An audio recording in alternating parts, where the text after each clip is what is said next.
Hello बच्चों, gate zone bye केकेएस ma'am में आपका स्वागत है और मैं हूं डॉक्टर कृषा शर्मा। तो बच्चों चलिए हमारा आज का जो लेक्चर है उसको शुरू करते हैं। तो होपफुली आपने प्रीवियस लेक्चर्स जो हैं वो कवर कर लिए होंगे।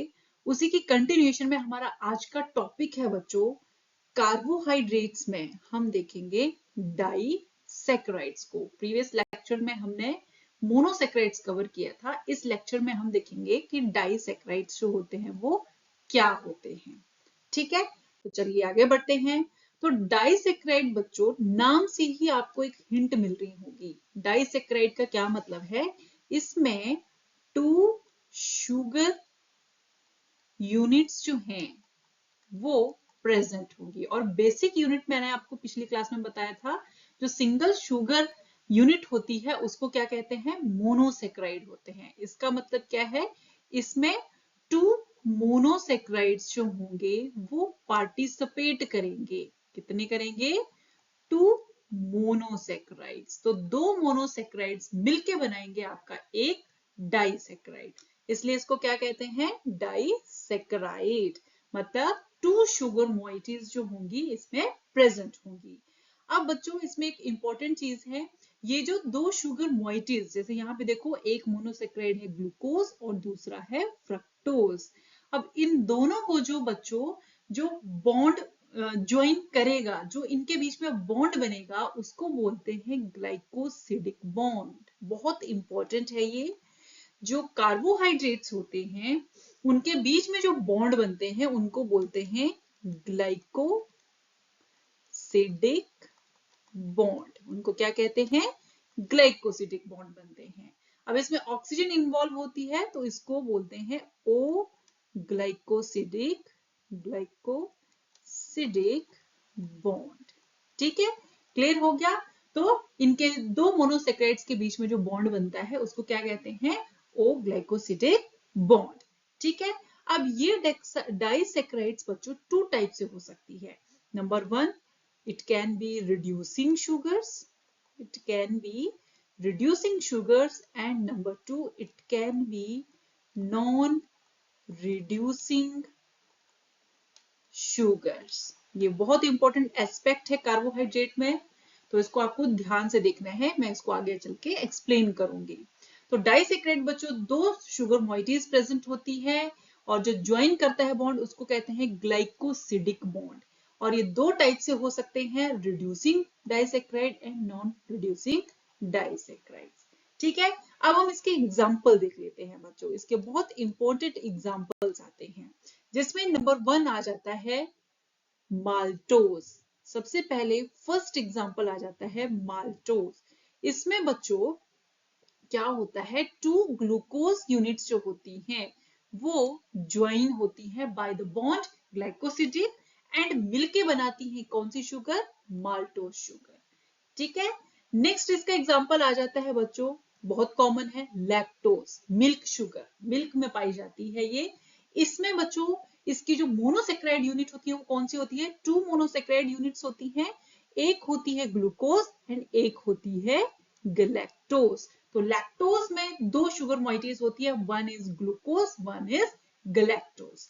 थर्ड इसका एग्जांपल आ जाता है बच्चों, वो है सुक्रोज। जो टेबल शुगर हम कंज्यूम करते हैं उसको क्या कहते हैं? सुक्रोज कहते हैं। और इसमें बच्चों जो शुगर मोइटीज प्रेजेंट होती हैं वो एक होती है ग्लूकोज एंड सेकंड होती है फ्रक्टोज। बहुत इंपॉर्टेंट है, कई बार इसी के बेस्ड पर क्वेश्चन आ जाते हैं कि माल्टोज में कौन सी शुगर प्रेजेंट है, लैक्टोज में कौन सी शुगर प्रेजेंट है एंड सुक्रोज में कौन सी शुगर प्रेजेंट है। ठीक है, तो ये बहुत इंपॉर्टेंट क्या है? एग्जाम्पल्स हैं किसके? डाइसैकेराइड्स के। जब ये ज्वाइन हो जाते हैं तो उसको कहते हैं डाइसैकेराइड। ठीक है, और जब ये थ्रू द एंजाइम तोड़ दिए जाते हैं तो उनको कहते हैं मोनोसैकेराइड्स। और ये किन मोनोसैकेराइड से मिलकर बनी होती है? माल्टोज 2 ग्लूकोज यूनिट से, लैक्टोज ग्लूकोज प्लस गैलेक्टोज से and sucrose glucose plus fructose से। क्लियर हो गया? बहुत इंपॉर्टेंट है ये। अब यहीं पर मैं आपको थोड़ा सा बता देती हूँ, इनके जो एंजाइम इनको डाइजेस्ट करते हैं वो कौन से होते हैं। तो माल्टोज को डाइजेस्ट करने वाले एंजाइम को बोलते हैं बच्चों माल्टेज। बहुत सिंपल है, माल्टोज से आप याद कर सकते हो माल्टेज। लैक्टोज को डाइजेस्ट करने वाला है लैक्टेज, जो लैक्टोज को तोड़ता है, और सुक्रोज को तोड़ने वाला एंजाइम है सुक्रेज। तो जब ये एंजाइम प्रेजेंट होते हैं तो ये पर्टिकुलर शुगर जो होती है ब्रेक होती है इनटू मोनोसैकेराइड्स। ठीक है, आगे बढ़ते हैं। अब हम बच्चों, तो सबसे पहले चलिए बात कर लेते हैं कौन से, लैक्टोज शुगर की। लैक्टोज शुगर बच्चों जैसे मैंने आपको बताया ये मिल्क में प्रेजेंट होती है, और इसकी जो मोनोसैकेराइड्स यूनिट होती है वो क्या होती है, ग्लूकोज एंड गैलेक्टोज। तो ये ग्लूकोज एंड गैलेक्टोज से मिलकर बनी होती है, और इसको जो एंजाइम ब्रेक करता है, तोड़ता है लैक्टोज शुगर को, वो कौन सा है, लैक्टेज है। बहुत इंपॉर्टेंट एंजाइम है ये। इसको एक और नाम से भी जाना जाता है जिसे कहते हैं beta D galactosidase enzyme, beta D galactosidase enzyme, right. और ये बच्चों प्रेजेंट होता है कहां पर, इंटेस्टाइन में, हमारी इंटेस्टाइन में भी प्रेजेंट होता है, क्योंकि ऑब्वियसली मिल्क जब हम पीते हैं तो उसमें जो लैक्टोज प्रेजेंट होती है वो कैसे डाइजेस्ट होती है, ऑब्वियसली उसको डाइजेस्ट करने वाला कोई एंजाइम इंटेस्टाइन में प्रेजेंट होता है। तो ये एंजाइम जो होता है हमारे ह्यूमंस के इंटेस्टाइन में प्रेजेंट होता है, और इस लैक्टोज को ब्रेक करता है, एंड जो ग्लूकोज एंड गैलेक्टोज रिलीज होते हैं उनको मेटाबॉलिक जो प्रोसेसिंग है उसके लिए फर्दर आगे भेजता है, सो दैट कि इनको यूज किया जा सके। ठीक है, अब बच्चों बात आ जाती है, जैसे मैंने बताया था कि इनके बीच में जो बॉन्ड बनता है उसको क्या कहते हैं, ग्लाइकोसिडिक बॉन्ड। तो माल्टोज के बीच में जो बॉन्ड बनता है बच्चों उसको ग्लाइकोसिडिक बॉन्ड कहते हैं। क्या कहते हैं, ग्लाइकोसिडिक बॉन्ड। और क्योंकि ऑक्सीजन है तो ये ओ ग्लाइकोसिडिक बॉन्ड होगा। ठीक है, तो इसके पास क्या होता है, ओ ग्लाइकोसिडिक बॉन्ड होता है। ठीक है, और ये जो इनकी लिंकेज होती है ये बहुत इंपॉर्टेंट है बच्चों। जो लिंकेज होती है लैक्टोज के बीच में वो आपकी होती है बीटा 1,4 लिंकेज। कौन सी होती है, बीटा 1,4 लिंकेज। अब इसका क्या मतलब है ये हम डिटेल में देखेंगे कि बीटा 1,4 का क्या लिंकेज है, रफली मैं आपको बता देती हूँ। देखिए, जो गैलेक्टोज शुगर होती है उसका जो हाइड्रोक्साइल ग्रुप होता है जब वो ऊपर की तरफ होता है, ठीक है, तो उसको बीटा एनोमर कहते हैं, राइट, एनोमेरिक शुगर होती है वो। अब यहां पर जो फर्स्ट कार्बन होती है, इसकी गैलेक्टोज की जो फर्स्ट कार्बन है उसका जो बीटा एनोमेरिक हाइड्रोक्साइल ग्रुप है वो यहां पर रिएक्ट करता है किसके साथ, जो आपकी अल्फा ग्लूकोज है। इसमें देखिए आपका जो हाइड्रोक्साइल ग्रुप है वो नीचे की तरफ है एनोमेरिक कार्बन पर, तो इसको अल्फा बोलते हैं। तो इसका जो बीटा 1 है, मतलब गैलेक्टोज की जो फर्स्ट कार्बन है, राइट, और बीटा किसकी वजह से, हाइड्रोक्साइल ग्रुप की पोजीशन की वजह से बोला गया है। तो इसकी जो फर्स्ट कार्बन है वो ग्लूकोज के फोर्थ कार्बन के साथ क्या करती है, बॉन्ड बनाती है, लिंकेज बनाती है, इसलिए इसको बोला गया है बीटा 1,4 लिंकेज। बहुत इंपॉर्टेंट है, कई बार ये क्वेश्चंस जो है वो पूछा जाता है। ठीक है, तो लैक्टोज में कौन सी लिंकेज होती है, बीटा 1,4 लिंकेज। ठीक है, क्लियर है ये आपको। अब हम नेक्स्ट बढ़ते हैं। नेक्स्ट बच्चों आ जाती है sugar maltose. Maltose sugar, maltose sugar में बच्चों ग्लूकोज यूनिट्स जो होती हैं वो प्रेजेंट होती हैं। इसमें दो ग्लूकोज यूनिट्स जो होती हैं आपस में ग्लाइकोसिडिक बॉन्ड बनाती हैं और बनाती हैं फाइनली माल्टोज को, और इसे माल्ट शुगर कहा जाता है। ठीक है, जो माल्ट सिरप्स बनते हैं, जो जर्मिनेटिंग सीड्स होते हैं वहां पर माल्टोज शुगर जो होती है वो ज्यादा पाई जाती है, वहां पर प्रेजेंट होती है ये। और इसको तोड़ता है बच्चों एंजाइम कौन, माल्टेज एंजाइम। कौन सा एंजाइम तोड़ता है, माल्टेज एंजाइम तोड़ता है। अब यहां पर अगर हम इसकी क्या देखें, बॉन्डिंग देखें, तो ये भी क्या है, एक ओ ग्लाइकोसिडिक बॉन्ड है। क्या है, ओ ग्लाइकोसिडिक ग्लाइकोसिडिक बॉन्ड है। अब जैसे मैंने आपको पहले बताया यहां पर भी आप पोजीशन कर सकते हो, राइट। यहां पर देखिए हाइड्रोक्साइल ग्रुप जो है वो नीचे की तरफ है, तो ये कौन सी होगी, अल्फा होगी। कौन सी होगी, अल्फा ग्लूकोज है ये।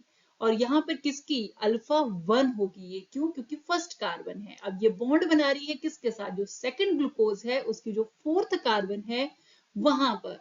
तो यहाँ पर क्या होगी, अल्फा 1,4 लिंकेज बनेगी। कौन सी लिंकेज बनेगी, अल्फा 1,4 लिंकेज, अल्फा 1,4 लिंकेज। बहुत इंपॉर्टेंट है ये, इस बेस्ड के क्वेश्चंस जो है वो आ जाते हैं एग्जाम में, ठीक है, ये बेसिक है इसका। तो बच्चों माल्टोज में जो आपको लिंकेज मिलती है वो कौन सी होती है, अल्फा 1,4 लिंकेज होती है, ठीक है। और ये बच्चों आपकी क्या है, जो माल्टोज है ये आपकी है रिड्यूसिंग शुगर। क्या है ये आपकी रिड्यूसिंग शुगर है। क्यों है ये हम आगे देखेंगे, ठीक है। चलिए अब आगे बढ़ते हैं। नेक्स्ट आ जाती है सुक्रोज। नेक्स्ट डाइसेक्राइड है सुक्रोज। बच्चों अक्सर बच्चे जो होते हैं सुक्रोज एंड फ्रक्टोज में कंफ्यूज हो जाते हैं। सुक्रोज को मोनोसेक्राइड मान लेते हैं एंड फ्रक्टोज को डाइसेक्राइड मान लेते हैं। तो इसमें आपको बिल्कुल क्लियर होना चाहिए कि सुक्रोज जो है आपका क्या है, डाइसेक्राइड है। क्या है ये, डाइसेक्राइड है। और ये मिलकर बना होता है किससे, ग्लूकोज एंड फ्रक्टोज यूनिट से। तो सुक्रोज में बच्चों ग्लूकोज एंड फ्रक्टोज होता है और ये दोनों मिलके बनाते हैं सुक्रोज, जो टेबल शुगर होती है। अब इस शुगर को जो तोड़ता है एंजाइम, उसको क्या कहते हैं, सुक्रेज एंजाइम कहते हैं। सिंपल है, बहुत क्लियर है। अब अगर हम बच्चों यहां पर अब इसका जो स्ट्रक्चर होता है सुक्रोज का, उसमें थोड़ा सा ट्विस्ट होता है, ठीक है। यहां पर अगर हम इसकी बॉन्डिंग की बात करें तो बनता इसमें भी ओ ग्लाइकोसिडिक बॉन्ड ही है। ओ ग्लाइकोसिडिक बॉन्ड बनता है, ठीक है। बट अगर हम इसकी लिंकेज की बात करें तो इसमें लिंकेज क्या आ जाती है बच्चों, देखिए जो इसकी एनोमेरिक कार्बन होती है, ग्लूकोज की जो एनोमेरिक कार्बन है दिस वन, और जो फ्रक्टोज की एनोमेरिक कार्बन है दिस वन, ठीक है। इन दोनों की जो एनोमेरिक कार्बन होती हैं वो आपस में लिंकेज बनाती हैं यहाँ पे। मतलब जो फर्स्ट कार्बन होती है आपके ग्लूकोज की और जो सेकंड कार्बन होती है आपके एनोमेरिक कार्बन फ्रक्टोज की, वो आपस में मिलके क्या बनाती हैं, ओ ग्लाइकोसिडिक बॉन्ड, ठीक है। अब यहां पर जो लिंकेज बनती है बच्चों वो क्या है, अब ये कौन सी है, अल्फा है, अल्फा 1, 2 लिंकेज। ये कौन सी लिंकेज बनती है सुक्रोज में, अल्फा 1, 2 लिंकेज। क्लियर हो गया आपको कौन सी किस टाइप का बॉन्ड बन रहा है, ग्लाइकोसिडिक बॉन्ड बन रहा है, किस टाइप की लिंकेज बन रही है, अल्फा 1, 2 लिंकेज बन रही है।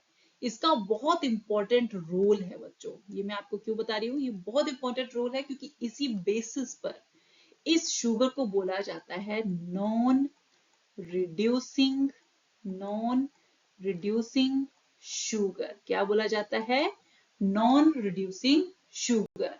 किसकी वजह से, इसी लिंकेज की वजह से, ठीक है। तो ये किसके बारे में है, सुक्रोज के बारे में है बच्चों। अब हम आगे बढ़ते हैं, अब हम देखते हैं reducing versus non reducing disaccharides. सबसे पहले तो आप नोट डाउन कर लो, जो माल्टोज है वो क्या है, रिड्यूसिंग शुगर है। क्या है, माल्टोज रिड्यूसिंग शुगर है। जो लैक्टोज है रिड्यूसिंग शुगर है। क्या है, रिड्यूसिंग शुगर है। जो सुक्रोज है वो नॉन रिड्यूसिंग शुगर है। क्या है, नॉन रिड्यूसिंग शुगर है। बहुत इंपॉर्टेंट है ये, हाईलाइट कर लो इसे। सुक्रोज नॉन रिड्यूसिंग है और लैक्टोज एंड माल्टोज जो है वो रिड्यूसिंग शुगर हैं। क्वेश्चंस आ जाते हैं इस बेसिस पर, ठीक है। अब ये क्यों रिड्यूसिंग है और क्यों नॉन रिड्यूसिंग है हम वो देख लेते हैं। मैंने आपको लिंकेज की बात की थी, राइट। तो जो माल्टोज में लिंकेज होती है बच्चों, रिड्यूसिंग शुगर का क्या मतलब है, अगर किसी शुगर को रिड्यूसिंग होना है इसका मतलब है कि जो उसमें शुगर प्रेजेंट है उसका जो एनोमेरिक कार्बन है, राइट, या फिर जो एल्डिहाइड ग्रुप उसके पास प्रेजेंट है, कीटोन ग्रुप उसके पास प्रेजेंट है, वो क्या होने चाहिए, फ्री होने चाहिए। क्या होने चाहिए, फ्री होने चाहिए। और यही जो फ्री एंड होते हैं, फ्री एनोमेरिक कार्बन होती है, आगे चल के जब वो उसको एल्कलाइन सोल्यूशन में रखा जाता है किसी पर्टिकुलर आयन के साथ इंटरेक्ट करने के लिए, तो ये वहां पर क्या करते हैं, रिएक्ट करते हैं।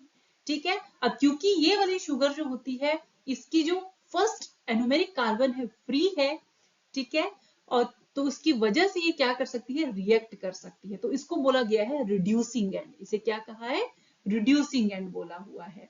जबकि अगर हम यहां देखें तो यहां पर बच्चों सबसे पहले तो फर्स्ट एनोमेरिक कार्बन नहीं है और यहां पर फ्री एल्डिहाइड और कीटोन ग्रुप भी प्रेजेंट नहीं है, तो ये आपके क्या हो जाता है, नॉन रिड्यूसिंग एंड। मतलब किसी भी शुगर को रिड्यूसिंग होने के लिए उसकी जो एनोमेरिक कार्बन है वो क्या होनी चाहिए, फ्री होनी चाहिए।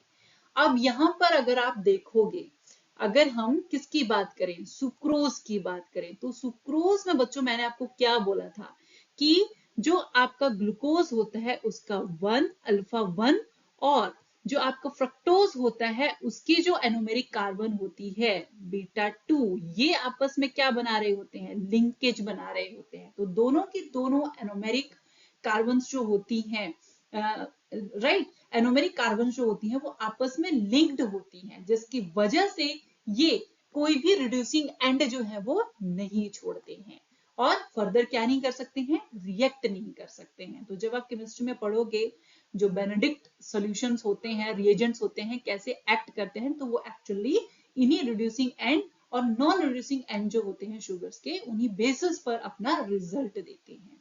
ठीक है, क्लियर हो गया रिड्यूसिंग शुगर का क्या मतलब है, नॉन रिड्यूसिंग शुगर का क्या मतलब है। रिड्यूसिंग शुगर मतलब जो आगे रिएक्ट कर सकती है, राइट, और वो किसकी वजह से होती है, जब तक एक एनोमेरिक कार्बन जो है वो फ्री नहीं होगी।